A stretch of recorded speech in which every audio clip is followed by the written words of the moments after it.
The Articulate Coven is the unofficial podcast and fan community for Anne Rice's Vampire Chronicles and the Vampire Lestat.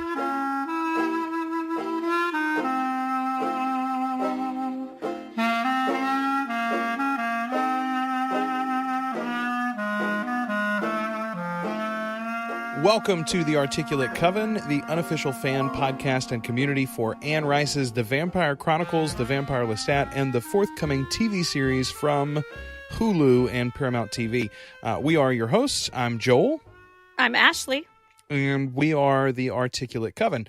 First and foremost, Ashley, news. We've got news to discuss, which is not all that often lately, but I have a feeling over the next months, weeks and months, that news will accelerate. And pretty soon, we may be having whole episodes where it's just discussion of news related to the TV series instead of these deep dives and backward-looking episodes that we've had so far talking about the novel and the movies. Today, our main topic is going to be the Queen of the Damned film, but we've got a showrunner. Or I should say, we've got a new showrunner. Once upon a time, we had a showrunner, and he went away. We've got I think in many ways, a better one now. Ashley, I'm excited about this. I am too. I'm a big fan of ER, and I also really like that she's a writer as well. I think that helps so much. It helps with making sure, when you're in charge of the whole shebang, having multiple skills besides just, I'm a good showrunner, is so important. And I think having a writing background, and she wrote 18 episodes of ER back in the day and has had writing duties on several other shows. I think that bodes well for good storytelling. Absolutely. The news being broken on the Vampire Chronicles Facebook page. We've got a link in the show notes here. It'll take you straight to it. But Christopher announced it. He said, "Today I am thrilled to tell you that after an exhaustive search, we've joined forces with the perfect showrunner, a woman of vast experience and impeccable professionalism who brings with her a deep respect for the material. Say hello to Dee Johnson." There's a photo of Dee and Christopher and Anne and their friend and valued team member Eric Shaw Quinn. Eric, by the way, was the narrator of the most recent Lestat novel as well. The one, I don't know if you go back and listen to that episode, I was a little bit disappointed that he had replaced the previous narrator, but Eric did a good job. Where does Dee come from? As you mentioned, she worked on ER for quite a while. She worked on The Good Wife. She was behind Boss, the Kelsey Grammer series, short-lived on Showtime, I believe. She worked on Nashville, and the most recent thing, and probably the one that might have the most connection directly to our series, is the science fiction odyssey Mars. That's a big speculative, science fiction show where you have a lot of world building, et cetera, et cetera. And so I think that might be a project that you and I take a look at online and see if we can't bring our thoughts on how her work there might reflect on her work for the Vampire Chronicles, just in the same way that we discussed the Castle Rock series for Hulu and how that might give us an idea of where the Vampire Chronicles show might go on Hulu. Dee is a woman of color. She is also, am I wrong? Is she a member of the LGBT community? I think so. I think I read that somewhere. So. Yes, indeed. I believe so. Yeah.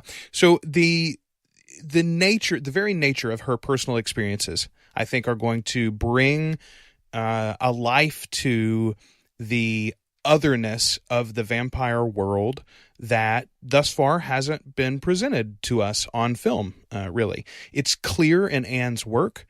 Anne, even as a cis white woman, has always felt othered. She's said that in interviews her entire life. She's always felt as an outsider, and she brings that perspective very much to her work. Her vampires are in many ways allegories for LGBTQ community members and the struggles that they sometimes face being accepted and being seen for who they are alongside their straight brothers and sisters. It's an interesting idea, I think, and I think one that's time is due. Also, I feel like it's likely that she is going to work well with Christopher and Anne because of her experiences and because of the fact that she and Christopher share that community and that background.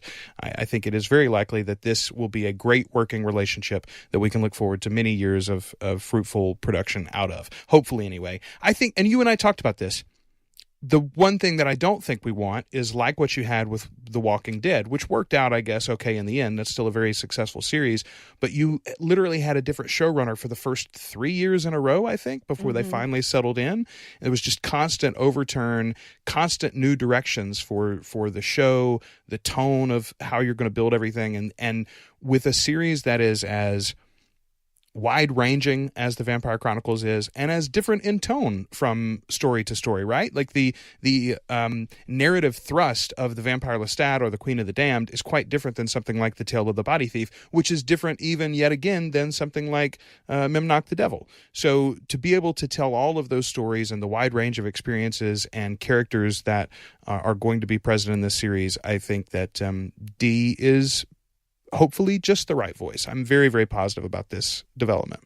Yeah, I have good feelings about it too. I think that something that we all worry about, I think in the back of our minds a little bit at least, is to have the relationships kind of watered down and make things real heteronormative in this world, which it's totally not. And so I think that to have clear eyes and a clear voice is going to be really important for the showrunner. And I think in order to be able to make the stories, to connect the stories, because you are correct, they're so different stylistically, book to book, narrative voice to narrative voice. It's a very, very different experience. But I think somebody who has a lot of experience and has experienced a lot of different facets of life and can look at it from so many different perspectives, I think that that's really going to give us a lot of continuity with it. All right, let's get into today's main topic, because I feel like, oh my God, Ashley, you and I both have quite a few things to say about this. The film is The Queen of the Damned, starring Aaliyah and Stuart Townsend in particular. I'm pulling it up here. When did this movie come out, as a matter of fact? It came out later than I remember it. Me too. I thought it came out like in the late, I feel like it was the late 90s, but then I thought something I read said it was like 2000. Yeah, so it's February 22nd, 2002 was the release date. And I will say that something that we should preface this entire discussion with is a little bit of what was going on behind the scenes when they, got to this production. So the film rights had floated around Hollywood to different production studios and different overarching studios a couple of different times after Interview with the Vampire. There were several attempts, actually, to make this story and to continue that film. The actual sequel fell apart pretty quickly, I think, and it had more to do with the quick rise of Brad Pitt and the continued flourishing of Tom Cruise's career. It was just very difficult to get both of those actors back into this project, as they were basically the top two men in Hollywood for a long time after the release of that film. What ended up happening is the production studio was under the gun. They were going to lose the rights to this story, to these characters, if they didn't make a film. And so this one got sort of shoved through the process. Aaliyah was cast in particular to capitalize on her rising star as a pop singer at the time. And then, of course, you had her untimely death, which happened right after the release of this film, or basically coinciding with the release of this film. So it sort of cast the whole thing in a very weird light. The fact that the film itself isn't very good, the finished product isn't great because it was rushed through, just adds to the sort of like weird turd in the punch bowl that this is compared to the rest of this franchise, right? I mean, it's so strange that this even exists in some ways to me. It's okay. I had to really stop myself from like sharing in our Facebook group my experience as I was watching this, because I even turned it into a drinking game. I was having a great time watching it, but it's so like there's some things about it that are really really great. I don't, there's some things about it I don't hate. But so much of it is just WTF, like so much of it is why this part of the story? Why are we focusing on this? And characters acting in ways that are completely the opposite of how these characters would behave in life in the world that we know them to exist in. Like fake ass Marius, I cannot. I'm so I feel personally attacked by that terrible portrayal of Marius. Well, and the really horrible thing is, very few of the actors in this are actually bad actors, right? No, but they're all bad in it. Lena Olin plays Maharet. I think she's quite a good actor. And even in this, she's got a few moments. It's just the script is so threadbare to offer anything to hang on or to chew around. It is a real mess. The very first thing that struck me as I began this movie, rewatching it this time, I watched it a couple of months ago after we finished the novel reread, and then I sat down and watched it again the other night on my iPad. This movie is a perfect example of how you could do a first-person voiceover narration, which the novels has. Obviously, the novels are written as journals or diaries, basically, from these vampiric characters, Louis in Interview with the Vampire, and then Lestat for this one, and for The Vampire Lestat and Queen of the Damned, obviously, and most of the rest of the series, frankly.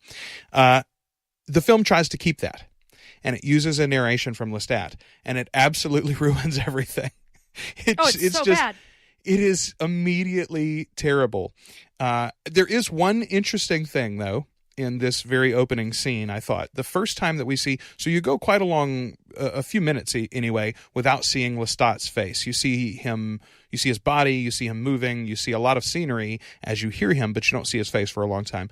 And then all of a sudden, the line is something like, maybe it was the 100 years of rest, maybe it was just that first meal, and you're watching him feed, by the way, and then all of a sudden, he reveals his face. Like, you cut in close on Stuart Townsend as Lestat. And he says, maybe it was just that first meal, but I felt better than ever. It reminds me so much of the moment in Iron Man 2 where they've recast War Machine, James Rhodes' character. And so the new one shows up. It's Don Cheadle in the second Iron Man. And Robert Downey Jr. says, "It's you?" And Don Cheadle says, "It's me. Let's move on." And that's the only reference that they make to the fact that he's been recast. But I felt like this was sort of the filmmakers trying to make a nod at the fact that this is a new Lestat here. It's the only reference they make to the other film or previous events. And when you really get into the story and actually try to put together the world that they've constructed here, it's even more frustrating, some of the things that they've skipped over or left out or whatever. But that moment, I actually gave a little smile. I was like, well, all right, look at you. He's not better than Tom Cruise in any way. Not as an actor, not as a looker, definitely not as a Lestat. His accent fades in and out and is horrendous throughout. That's my drinking It's the worst. game. Either do it or don't. Either do it or don't. Jesus Christ, bless him. I drank every time Stuart Townsend's accent changed. Because he used like 3 different accents, and then I think his own in there as well. And so anytime he dropped his accent or effed it up, I would drink. And I had many beers in the span of this film's runtime. I have to be very honest. Even now I feel like I should be drinking every time I think about how bad his accents are, wherever I am in whatever situation. I would be willing to... I am not a wealthy man, and I am also not a gambler, but I would be willing to bet a fairly large sum of money that Stuart Townsend, as of the filming of this project anyway, had never read any of these books. Not a single one.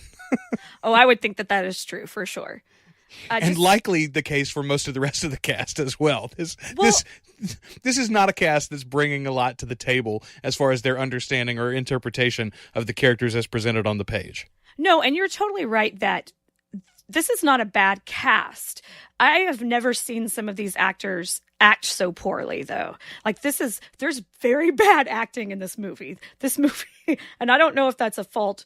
I mean, I'm sure it's a combination. The writing, the directing, the actors not doing their proper research and getting to know these characters. But good God, it was painful sometimes to watch. I felt like I was watching like it's like a high school play version interpretation of this. It was awkward sometimes. I felt that like embarrassment for them. Here's the perfect example. Okay, the actress who plays Jessie is Marguerite Moreau. I've only really seen her in a couple of things before. The thing that I recognized her from or remembered her from was Wet Hot American Summer. She's in the original, she's in the Netflix reboot or whatever they did. There's like a sequel thing and the prequel series that they did. She's in all of those.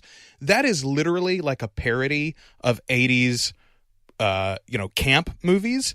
And yet her acting there is head and shoulders above this film, which at least pretends to be a companion piece to what was a highbrow adult horror suspense movie in Interview with the Vampire. Like Interview with the Vampire was the kind of R-rated movie that Silence of the Lambs is. It's one that it wins awards and is considered highbrow entertainment for real, right-thinking adults. That's what Interview with the Vampire is. This is schlocky Sci-Fi Channel horror. It's just really, really sad and depressing, and I am so thankful that very, very soon it will be effectively washed from the pop culture memory by the fact that this series will exist. That's the one big thing that we can look forward to here. It has a real Sharknado feel to it, It's just it's not good for anybody. And my apologies I know that a few of you guys that listen really like this movie, and I think that's fine. And there were things I liked better about it this time around, and that I was like, oh, that's not a terrible idea. But then they just go too far with it. It's like Lestat's playing the violin like a crazed lunatic, and it's awesome. And you're like, ooh, I'm getting into this moment. And then his eyes start glowing. Why? So bad. All right, before we get into the different moments in the movie itself, let's talk about one aspect that I think a lot of fans do enjoy, particularly fans in our community. I know I've heard from them. A lot of people like the music in this. Yeah. I don't love it. I don't really like it. I didn't like this music when it was the music that was popular. Like when Korn was at its height, I was not a Korn fan. When I remember very specifically the announcement being made, I remember Anne being excited about it, that I can't remember his name, but the lead singer of Korn was going to be involved in the creation of the music for Lestat's album. She was very excited in the beginning, at least publicly. That was her statement from it. And I thought, it's not going to work. It's just, I don't know what I would do instead. And you and I have talked about that in the past. How do you do this accurately? And how do you do it where you satisfy a big portion of the fan base anyway? You're never going to satisfy everybody. But this was definitely a miss for me.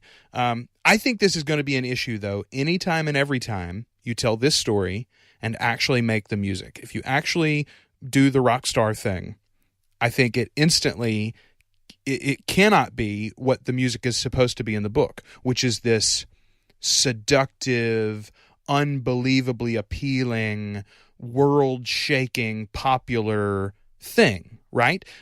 There's a trailer that just came out the other day for a film called Yesterday, which is a world in which this guy, like, he has a bike accident or something. There's a flash. The whole world goes out of power for a few seconds. And when it comes back on, he's the only one that remembers that the Beatles existed. Everyone else doesn't. That never happened. So he begins a rock career writing all of the Beatles music, right? This is what it feels like to me we're effectively asking for with this. What is described in the book is a rock star and a set of music, an album or two, that is so transformational and so different than anything we've heard before that it literally changes the world of rock music in a day or two, right? That's what the novel describes. Well, if such a person existed, if such a rock star existed, if someone had written such music, it would already be out and you couldn't make the movie around it. You know what I mean? Like, it's just not, that's not a realistic thing. So I am very concerned about this particular aspect of adapting this story as we move forward. And you and I have talked in other episodes before. We don't have to retread that ground. I think there are other ways around this. I think you could do the novel, the public, persona of Lestat without doing the rock star thing.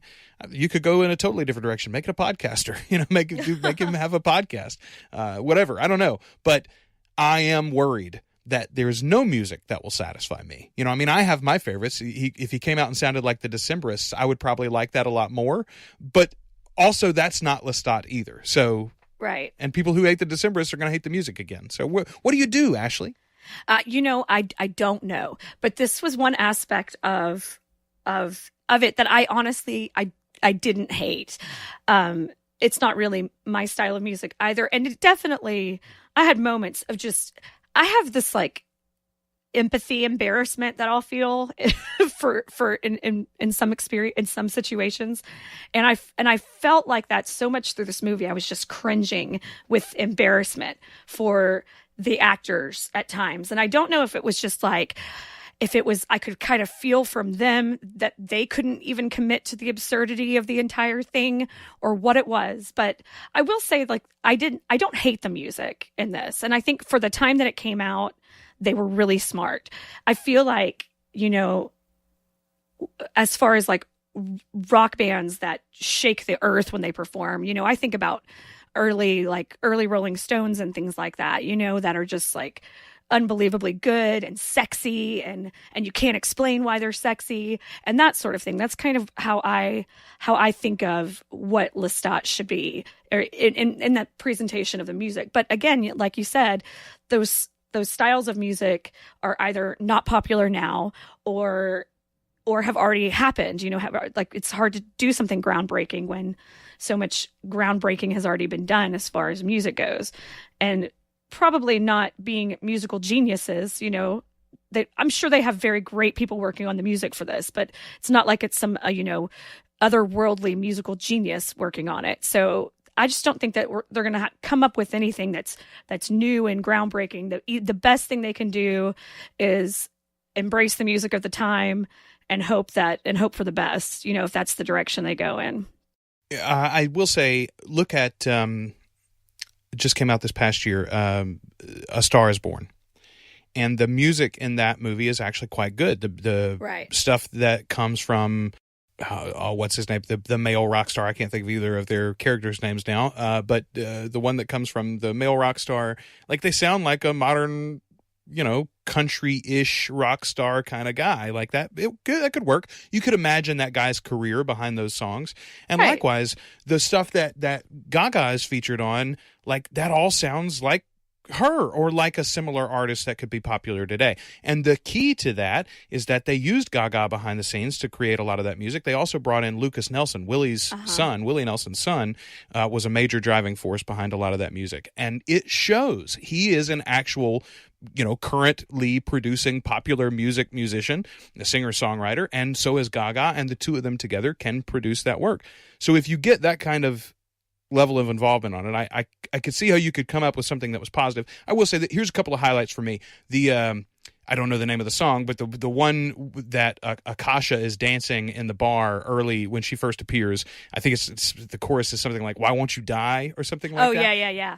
That song is very compelling and very fitting for the moment too. Like it's sexy and exotic and yet threatening and sort of a little scary, and it's got a great edge to it when she sort of brings about the destruction of the bar and everything. So there are moments. Yeah, there are absolutely moments even in this soundtrack that I don't detest.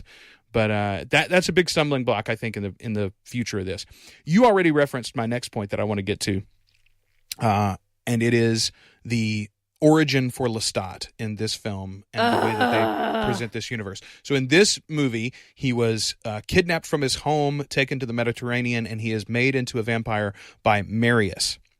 This idea of combining and shortcut, I understand why you need to do it, right? Like, what does Magnus matter in the great scheme of things if the only books you're working on is The Vampire Lestat and Queen of the Damned? I get it. especially if you're trying to get the movie under 2 hours, you're trying to tell both these stories at once. Okay, Marius is a character that matters later. Why don't we just tie them together directly? Marius and Lestat do have a father-son relationship. They've got a maker-mentee, mentor-mentee relationship.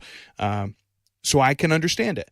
But by making Marius his maker, but preserving the fact that Lestat didn't ask for it, you ruin both their characters. Absolutely. You just absolutely ruin both of them.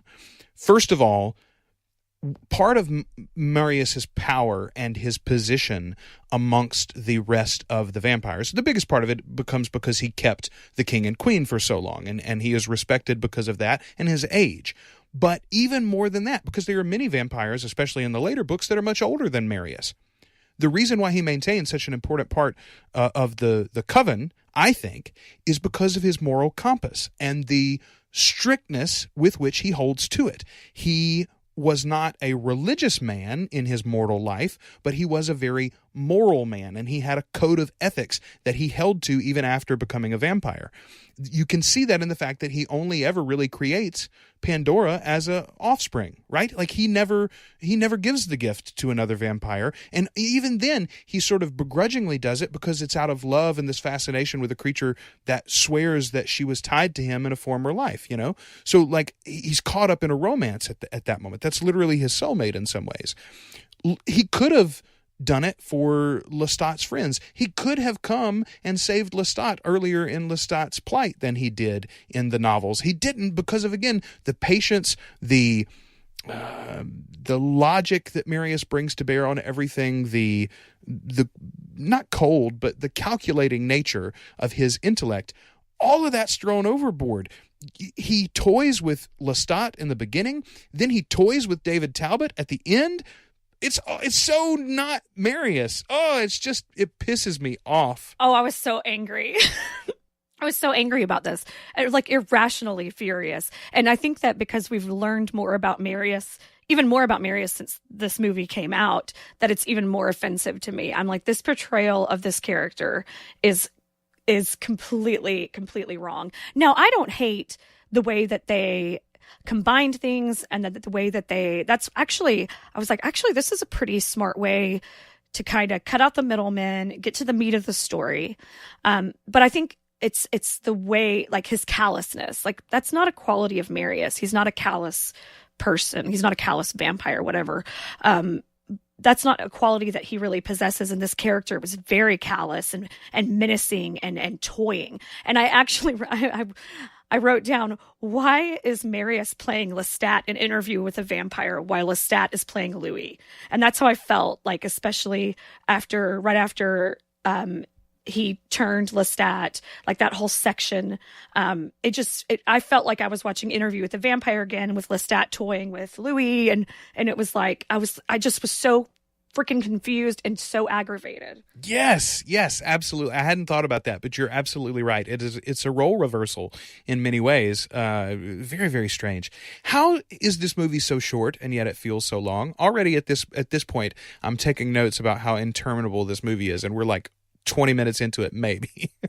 Oh, yeah, no, for sure. Like I was definitely, several times I checked the timer as it was ticking down because I rented it. Don't buy this. You don't want it forever. But I rented this on Google Play, and I just was like watching the time tick down. I was like, please let this be over. This is torture. Here's the other thing that struck me at this point, because we start hearing, we realize that we are getting the story of Lestat through Jesse reading his diary. But this isn't a novel that she's reading. This isn't the book, The Vampire Lestat. Lestat has not published this. This was literally a journal, a diary that he had left behind somewhere, and the Talamasca had stolen and has in their archives. So in this universe that they've created, Lestat is bold enough to do the rockstar thing, but not bold enough to print his story. Write his book. It's like, oh, come on. They're not, like, these vampires are famous for their novels. Like, that's the center. You got to have the novels be a thing in the TV show, right? Well, here's the other thing. I'm sorry. Lestat does not strike me as the type of guy that keeps a journal. I'm just saying that does not seem like him. to me. Yeah, no, it's again, it makes him more like Louis than Lestat. It really Right, is, absolutely. you got the whole thing wrong.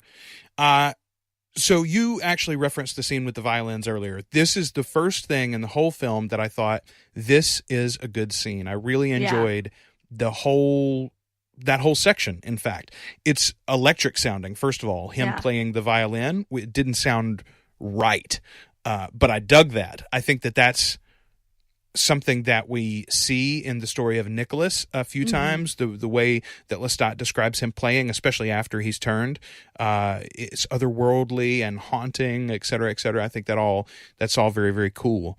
The tension that builds all the way up until the moments that the humans die. It reminds me a lot of the scene in Interview when Lestat toys with the two prostitutes in front of Louis. Yeah. So right before this scene, though, right before the violin scene, there's the scene where Lestat's agent, Roger, brings in the two ladies for him to feed on. And I think that scene is meant to evoke the scene from Interview, but it ends up feeling clumsy and ridiculous, whereas the violin scene is so much better in that respect. But even there, it's a little overacted. And then, as you said, they flip his eye lights on, and you're like, what the hell? But even in that previous scene where they bring the two ladies in, and he starts to crawl up the wall, I was like, oh God. I was kind of sucked into that moment for a second. I was like, their minds have got to be blown. And then he drops down from the ceiling and they scream like they're in a student-produced horror film for a high school. And you're like, oh, you guys almost had this. You almost had me, because that's the kind of shit I like. That's awesome and creepy, and crawling up walls is terrifying. And that's something that I remember from Dracula. You know what I mean? That's like, to me, like iconic vampire things to do. And then they ruin it by bad acting or going too far. Well, and it's again kind of reminiscent of the scene where who is it? Santiago is toying with Louis in the alleyway in Paris in Interview with the Vampire, where he runs up the wall. Yeah. And then is standing upside down suddenly for a minute, you know. So right after this, we get a little bit more with Jessie, and we get a better idea of the organization that she's a part of. So this is, again, a huge no-no for me. They have screwed the Talamasca up completely. They're just vampire hunters. That's what the Talamasca is in this world, except they're pansy vampire hunters. They don't engage. They don't interact. They don't have a plan to exterminate or introduce themselves to the vampiric community at all. They're just monitoring them. It is the most pathetic version of what they could be. And likewise, Jessie is a shell of herself. Ugh.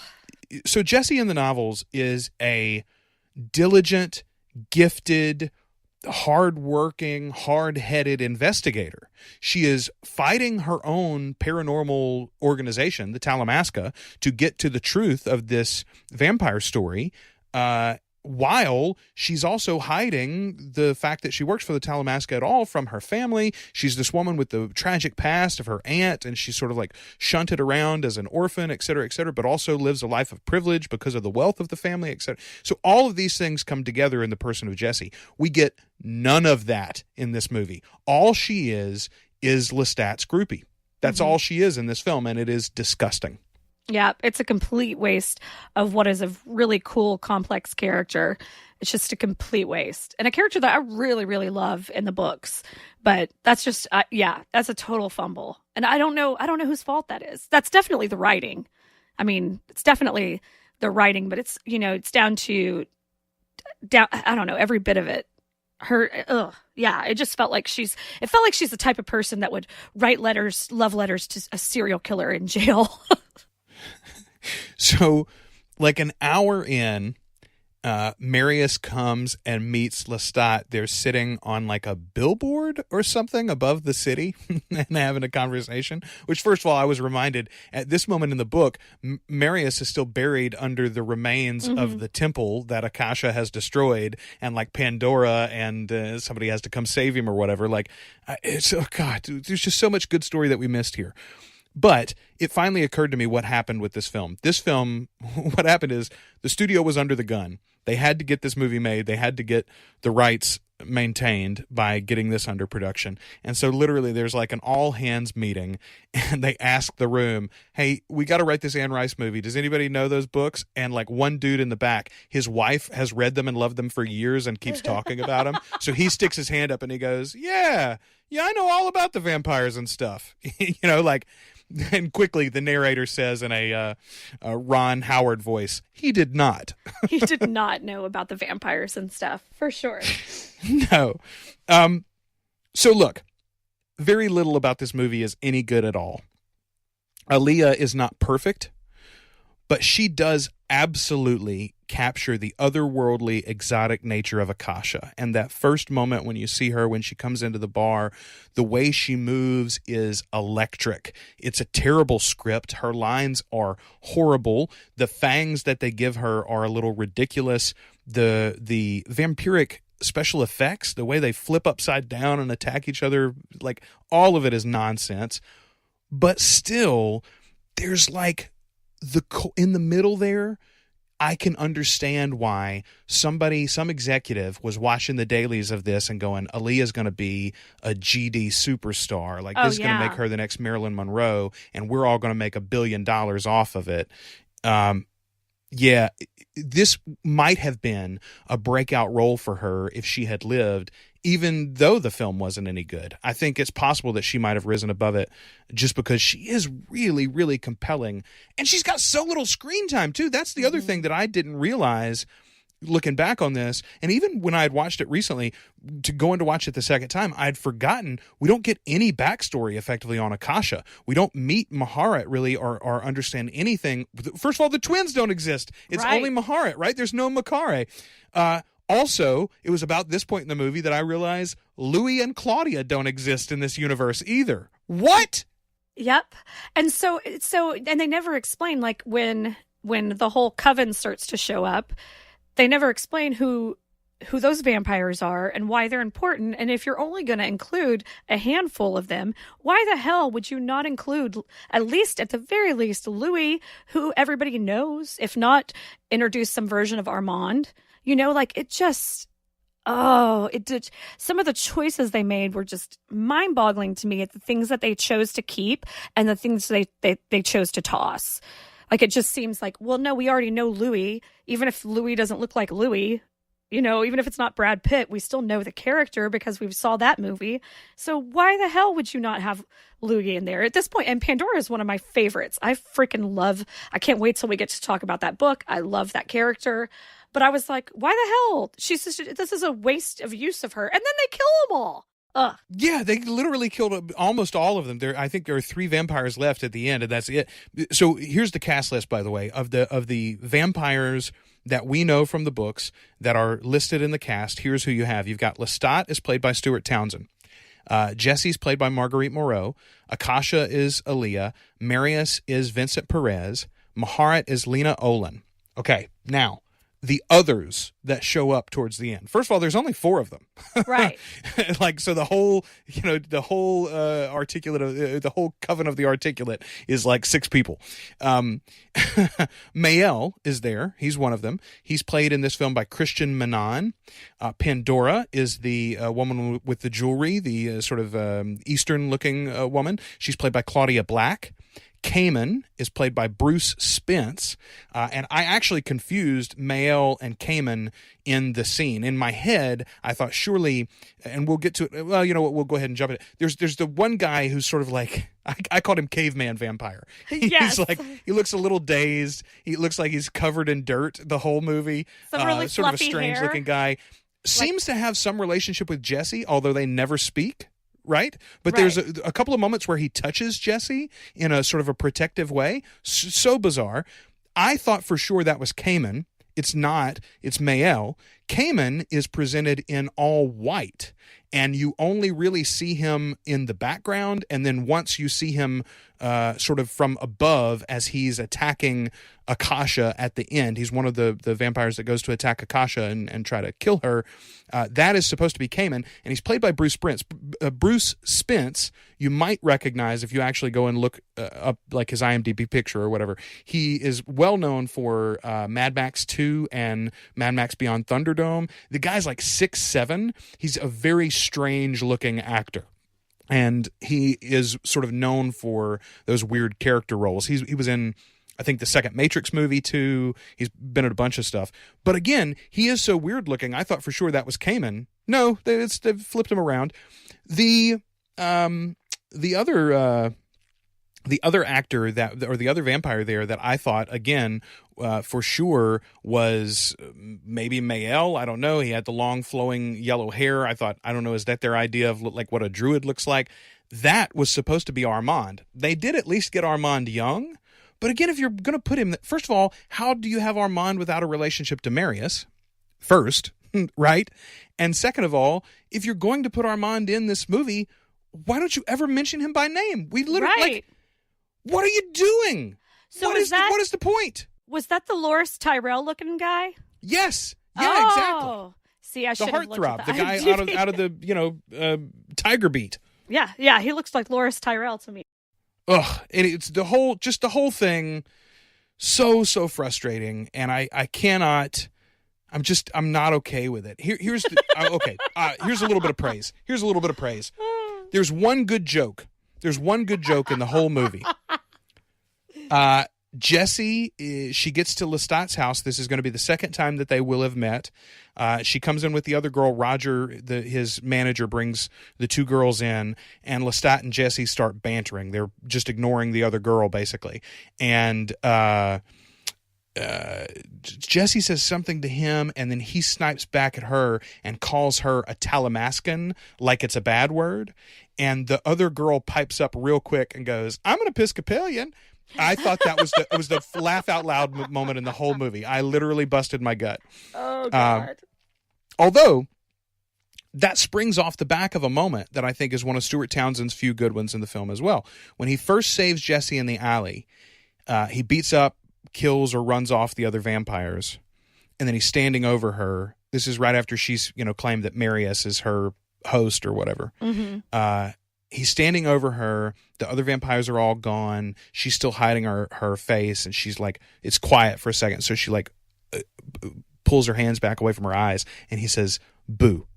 It's not really great. Like, a better actor would have made it a laugh moment, I think, or a scary moment or something. But still, that was like the one moment in the whole film where I thought, yeah, that's actually Lestat. For a moment, that made sense as the character that he is. First of all, he would save the girl, and also he would scare her jokingly in that moment there, like that, his playfulness. I get that. His pleasure in his own powers. That's something that I think is very central to the character of who Lestat is. And that was like the only moment in the film where it came out, I think. And then, of course, as I was writing down that note, they have an extended sequence that follows that where Lestat flies Jessie all around the world before he ever gets the cloud gift from Akasha. So will you just tell this freaking story right, please? Paramount and Hulu and Christopher and Ann and Dee, just tell the damn story. For Joel's sake. When that scene happened, I was like, Joel's going to be so pissed. Listen. Vampires don't in general fly. They just don't in Anne's universe. That's not a thing that you need to worry about until they're like a millennia old. Oh my God. As I continued my drinking game, I feel like my notes got more and more hilarious, at least to me. Like when I jotted down, they keep lighting Stuart Townsend in a way that makes him look like both Daniel Radcliffe and Keira Knightley. I just had an image in my head of Daniel Radcliffe and Keira Knightley put together, and you're right. It's Stuart Townsend. It's insane. In this movie. They had a baby, and he went back to the past somehow. Yeah. I see, and I will say this, too. Going back to Aaliyah, who is absolutely breathtakingly beautiful in this. And I even think she is so hot. It's hot. Just unbelievable. Like that costume, like she looks effing awesome. And the way that they did her makeup and the highlight on her cheekbones, and she looks like she's made almost of like chocolate and bronze, and I just want to sop her up. How our pale pasty vampires don't have any sort of good look to them is really kind of sad. Like, they all look like they're sweaty and they've been sick for a few weeks, and they all have circles around their eyes. Like, the makeup, I really think they missed the mark and should have really caught that kind of preternatural magic that they were able to do with her, but that they didn't even, it feels like, even try to do with the rest of the vampires. Yes! Like, Anne's books are very clear. First and foremost, vampires in her universe choose their offspring specifically for their beauty. Basically, no one is ever born as a vampire that's not a fairly beautiful individual to begin with, barring Magnus himself, who stole the powers.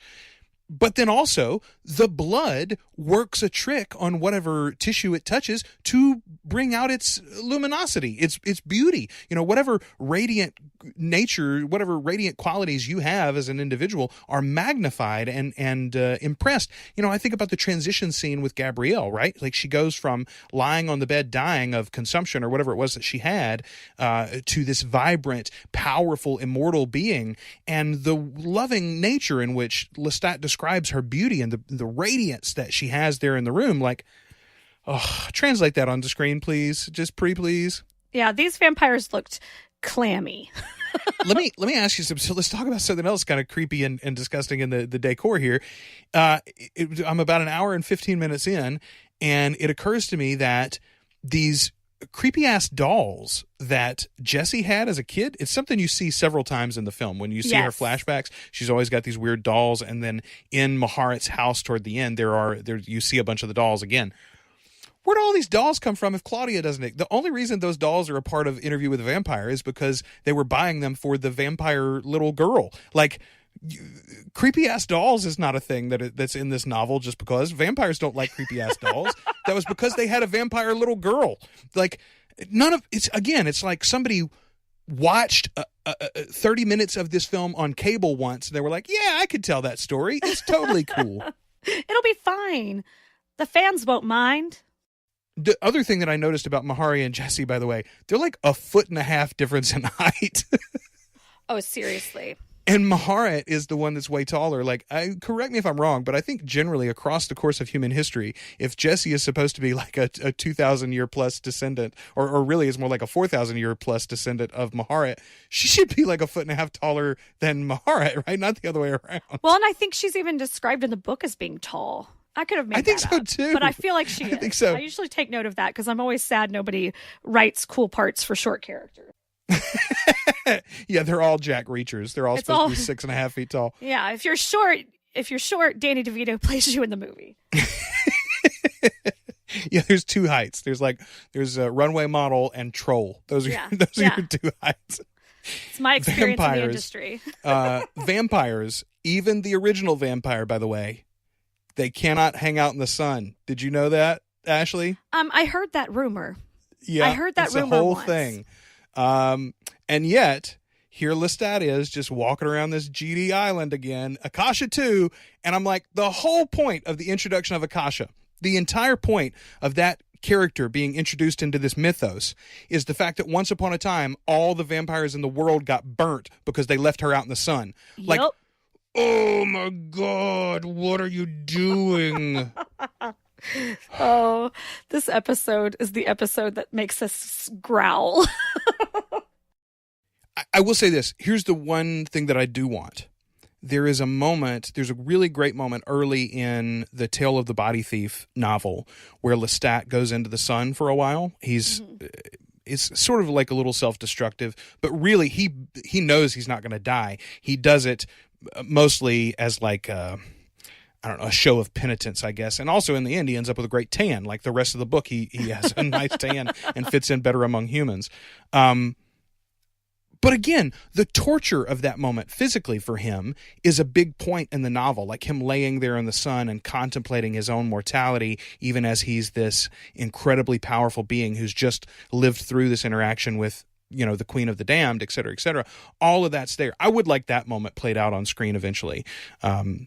But again, like you can't just have a scene where they're walking around in the sun. Yeah, I had forgotten about that. And when the sun was like peeking through the curtains in his eye, I was like, what the hell's happening? What are we doing? And then he went outside and I almost threw my tablet across the. So I mentioned the one good laugh line earlier. Here's probably, I think, the worst line in the whole movie, and it's a bad delivery from an actress that I like. Aaliyah gives it when she and Lestat burst into the room and all the vampires are there waiting on them. She says, "Warms my blood to see you all gathered." That's terrible. It's just so bad. Oh, but we have to talk about the terrible Louisiana accents from Lestat's band at the beginning. Oh my God. I had forgotten, truthfully. There's so many other bad accents in this film. There are. But you're right.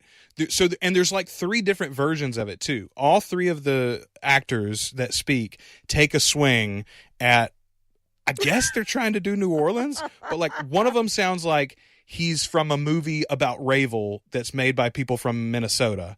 And then the other one sounds like, he was in Forrest Gump. And then the third one sounds like, again, he watched a film once about Tennessee Williams or something and said, yeah, I could do a New Orleans accent. Yeah. No, they're all terrible. All of them are horrible. I was really happy that we were only subjected to that for a short time. I was really worried. I was like, I can't. Bad Southern accents, guys, being from the South, they're terrible. I don't think that there's another fumbling of an accent that offends me more. So let's talk about the collection of other vampires there. We mentioned them offhandedly. Bruce Spence, I talked about some of his background. You've probably seen him in some other things. The actor who played Mael, though, as I called him, the caveman vampire, he is a very, very well-known, very well-established, or was at the time, I believe he's passed away now. Christian Mannon is his name. He's a well-known British stage actor. Excuse me, not a film actor, a stage actor. That's what he's primarily known for. Claudia Black as Pandora. I didn't recognize her at all. Do you know her from anything else? No. Yeah, I will say not among the vampires, but the only other really named character in the film that matters is David Talbot. I thought he was okay. Paul McGuire, excuse me, not McGuire, McGann. Paul McGann plays him. I thought he was fine. Although, again, they screwed it up with the casting, right? The whole point is David Talbot's an old man. Yeah. And then you have to give him a hot, young, he's like a dark-skinned guy when he gets switched, right? Until the Body Thief. I think he's a young Middle Eastern man of some sort. Anyway, it's all a miss. It's all a miss, basically. Just one gigantic freaking miss for me. Well, I mean, to tackle essentially you're tackling 2 novels with this attempt. They're covering parts of the Vampire Lestat and then going into Queen of the Damned. That's too much. It's too much material, But I will say, I don't hate how they moved through those storylines. I think that wasn't a terrible way to approach it as far as timeline and snipping characters here and there. But I do think 100% missed the mark with characterization. And even, even obviously there's some important moments and important characters that are not included. So that's a real off piece too, to me. But I didn't hate the basic outline, the basic timeline and how they moved through these two stories. I could imagine the bones of this plot in much better hands, perhaps with some more nods to the original film. If you maintained the continuity, even without the continuity of actors, for instance, you could have used some shorthand from that story to, cut away at things you'd have to reintroduce in this film. And I could imagine a film that would have been satisfying. Absolutely. Yeah. You're right. The basic plot line could have worked, even as truncated as it is. The one thing they I think, again, I'll give it a little bit more praise here. They nail the scene in the ending where Lestat and Jesse go to see David Talbot. The end of the novel is one of my favorite things where Lestat's sort of toying with David and offering him immortality. And David is saying no. his will is strong, but at the same time, it's clear there is a large part of him that wants it, right? He wants to go over. He wants the knowledge of what it's like. He wants to be with Jesse and with Lestat and with the rest of this group. And the actor Paul McGann does a pretty good job with limited dialogue and with basically no build-up for his character, really.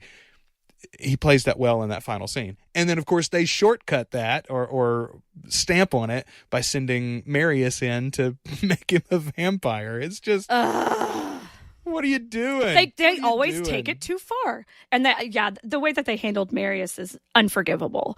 Like, that's the thing. I'm like, that is not Marius. He doesn't look like Marius. He doesn't talk like Marius. He doesn't act like Marius. You have really, really fouled up this really great character. I will say this, I've been thinking about it a lot, and I'm pretty sure that you have given us the title for this episode. It's one of the few things that's good about this movie. It's Aaliyah herself, and you described it. She's chocolate and bronze, right? That is the one good thing about this film, I think. Here's one more point. So, okay, Maharet in the end. Well, first of all, there's no the symbolism of the brain and the heart are gone. There's none of that. Although we do see the one scene in the middle where Akasha bites into the heart. You know, that's at least an interesting moment. But Maharet doesn't have to take the brain and the heart from Akasha in order to become the new Queen of the Damned. She just has to, as the Armand character describes it, I think in the film, she took Akasha's death into her, is the way that he describes it, her very last drop or something. There's nothing magic about the last drop of blood, et cetera, et cetera. It's just, ugh. So here's the thing. If you're going to have this all, well, you know what? I'm not even going to bang on it. Yes, so they turned Maharet into a statue too. That was stupid. Let's don't do that. But here's what's good about this movie. I realized as I was meditating on it and thinking about it after the credits are rolling, this movie is the reason why we never got a real sequel to Interview with the Vampire. Yeah. Interview with the Vampire, which we watched not too long ago, that movie is full of issues. It was a good film, holds up even to this day still, but it's not a perfect telling of that story. And a sequel made in the end of the 90s or the beginning of the 2000s, even if it had been more accurate to the story like you and I had wanted versus what we got in this film, it still wouldn't have been the right version of the story.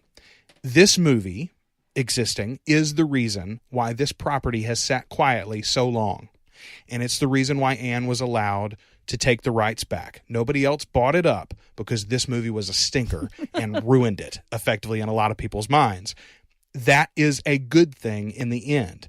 It reminds me of, this is the vampiric equivalent of Marvel getting lucky by having all the rights to the original Avengers left behind when they decided to make their movie gamble, right? Like they had sold off the rights to everybody. Spider-Man and the X-Men and Daredevil and all the characters that people knew were somewhere else. And they looked and they said, well, what do we got left? And they went, oh, look at that. We got Captain America, Black Widow, we got the Hulk, we got Thor, we got Iron Man. Turns out that's the original Avengers. Maybe we just make that. And that was exactly the rock, the foundation that you can build this giant enterprise on now. This is the equivalent for our stories. Anne's got a chance now. You know, she's got the right team in place. Dee is behind her. Christopher is with her. Paramount Studios seems to be giving their all to this project. Hulu, we know the cachet that they bring to offer creatives for a high-quality series like this, potentially.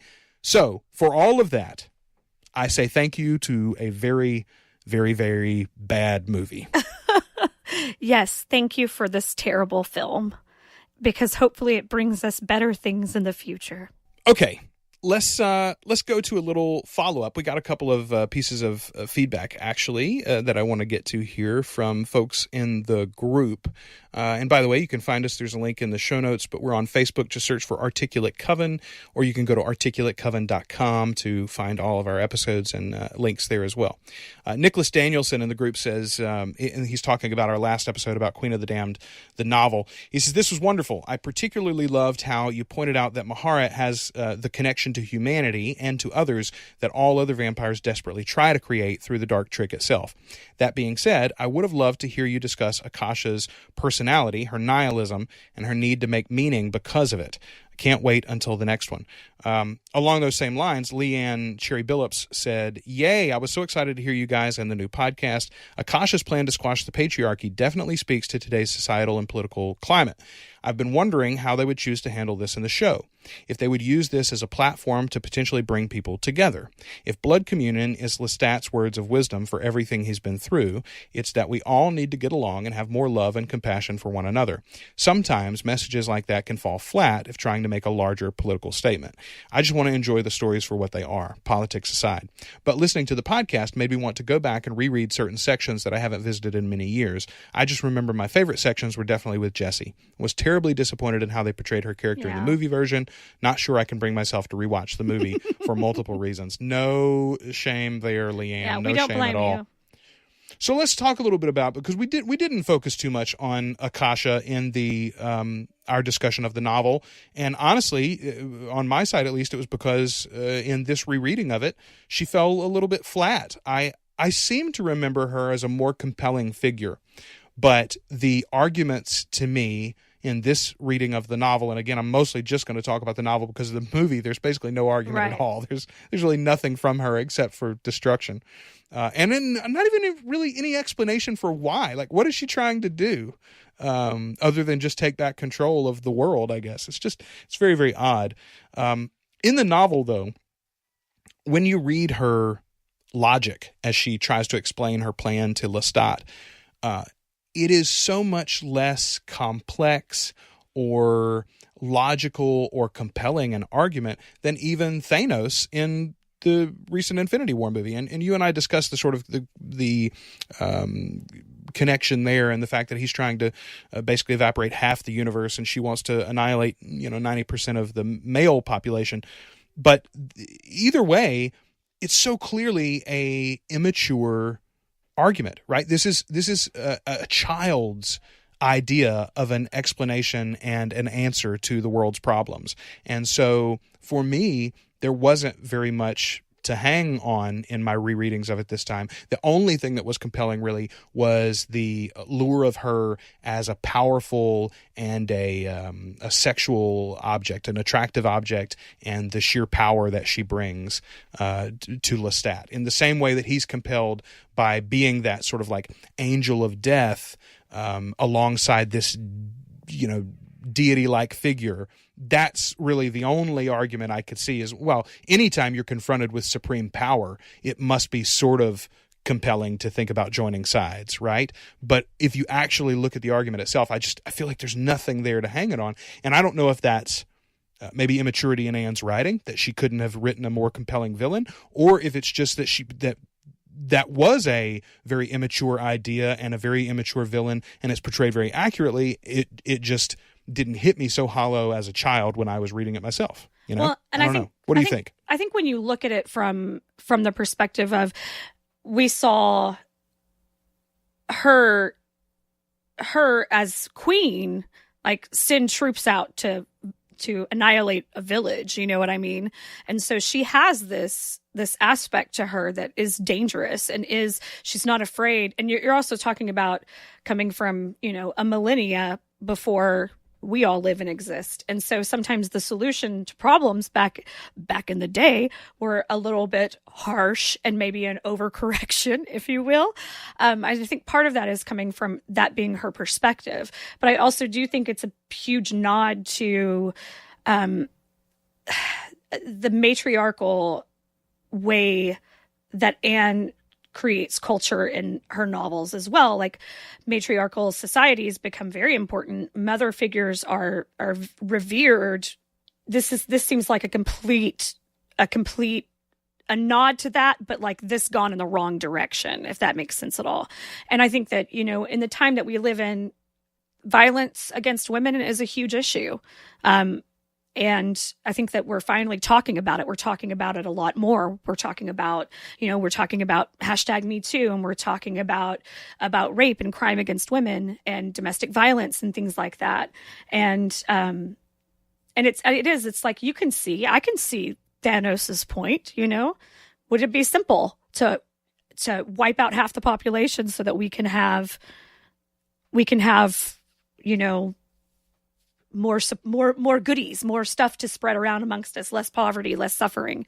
But obviously it's not the correct way to solve a problem. No, absolutely not. Absolutely not. The one, as far as like taking the storyline and comparing or connecting it to current politics or real world politics, I do think there is the possibility, Ashley, for a real examination of the view for majority populations or populations who have traditionally been in the sort of like mainstream as it compares to their view of outsiders. So I think about apartheid, for instance, apartheid South Africa, or even the question of like gender equality in Western society. I think a lot of people from like the men's rights activist angle would tell you that, we can't give in to the feminists because then they're going to put us under their thumb. The view is that the oppressed population could never truly live in equality. They could only dominate, just as the dominating population has currently or traditionally done so. And that's just wrong. There is this alternative where we could just live in equality, and we could live in an actual egalitarian society. And I think that the television series, particularly from the wiser, more benevolent elder vampires like Maharet and Marius especially, could make that argument very clearly in opposition to Akasha's view, which would be playing out this sort of like feminazi idea that a lot of right-wing people have of, well, what'll happen if we ever let women get in charge? Right. That kind of, it's an extremist view. It's just like, anything else. Obviously she has an extremist take on the patriarchy, and that isn't necessarily the right way to solve any problem. Obviously we have to, not kill all the men. Yes. Thank you. I appreciate that. Yeah, no problem, guys. No problem. I got your backs. Let us just strongly say that from this film, I would very much like for you to find us another beautiful, gifted actress who could present Akasha as the chocolate and bronze goddess that Ashley so accurately described, that Aaliyah portrayed. That is one thing it's going to be very interesting to see the actors and actresses that step up into some of these roles, particularly like Akasha, where it could be sort of a short-lived thing. You could imagine she could only really be on maybe even one season or 3/4 of a season even. So that could be a kind of very high-profile name that comes in for a short time and gets to play in this TV universe. That could be very, very exciting as we move into the actual production, hopefully ramping up soon over the next few weeks and months. Ashley, I think that is about it. We ought to wrap it up on this episode. However, as we look forward to what's next, first of all, of course, we're going to be talking about The Tale of the Body Thief. That's the 4th novel in the Vampire Chronicles series. That will be our next actual novel discussion. But between here and there, something a little smaller research project for us, I'm thinking of going and watching a few episodes of Boss, the series starring Kelsey Grammer that Dee Johnson was a part of. Yes. And also specifically Mars. I'd like to check out some of Mars as well. So maybe you and I go do a little bit of homework on some of those series and episodes that she's had a big role in the past, and get together to discuss some of Dee Johnson's work and what she might bring to bear as the new showrunner on the Vampire Chronicles TV series coming soon to Hulu. I love it. Let's do it. All right. Folks, you can always email us, articulatecoven@gmail.com. Find every episode at articulatecoven.com. And don't forget to join the discussion and our community on Facebook. It is growing, just over 100 members now. Thanks. Search for Articulate Coven on Facebook. Until the next time that we talk to you, we've been your hosts. I've been Joel. I'm Ashley. And we are the Articulate Coven.